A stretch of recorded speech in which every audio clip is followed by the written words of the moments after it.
World Championship. Today they will be playing their second match. Also after being beaten, they were beaten by Germany in their opening match. Today they will be facing heavyweights Poland in the second group, and they must win for them to revive their chances for progressing into the knockout stage.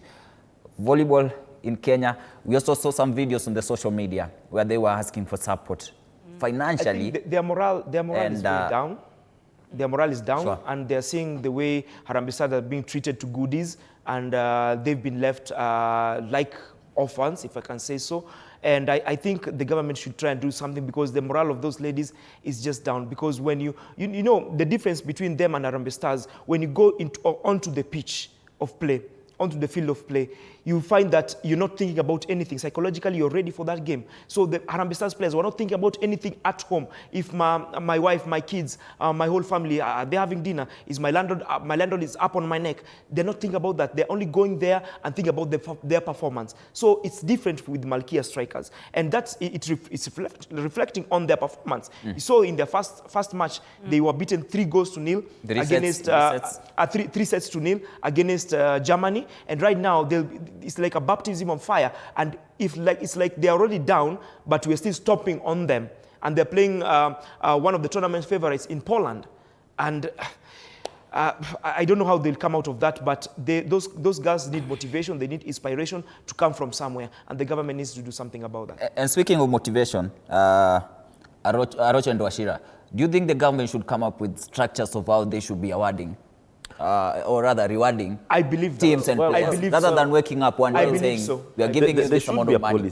There should be a government policy in regards to that. But I have very hypothetical questions. How did these ladies travel to this tournament? Sponsors. They went through the government, or how did they go? They have sponsors. No. They said they had been promised something. No. I know that national teams are normally sponsored by the government. The government. Now, that's why I talked about a hypothetical question. How did these ladies land to where they went? That is the question. Because if they were government-sponsored, they have allowances. So what were they crying over? They said that they were promised allowances, but they have not come to Guys, fruition. I've traveled with a government-financed team. With the national team? Yes. When you travel, when you leave this country, the government will pay your tickets.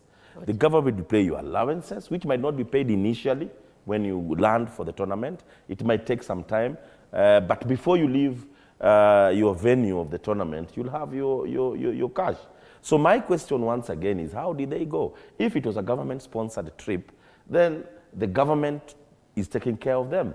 But if it was not government-sponsored, that is something different, which I doubt such a tournament, FIFA World Championship, could not be government-sponsored. So if it's government-sponsored, then like the World Cup of volleyball. Yes, I wonder why they cry. For me, I think somebody is trying to equate or trying to see what happened with Harambee Stars to be done directly. But for me, this was a one-off thing. I don't think the government can afford to be paying Harambee Stars these millions all through. They should come up with a policy to avoid all this. A quick one in less than 10 seconds as we wrap up the show.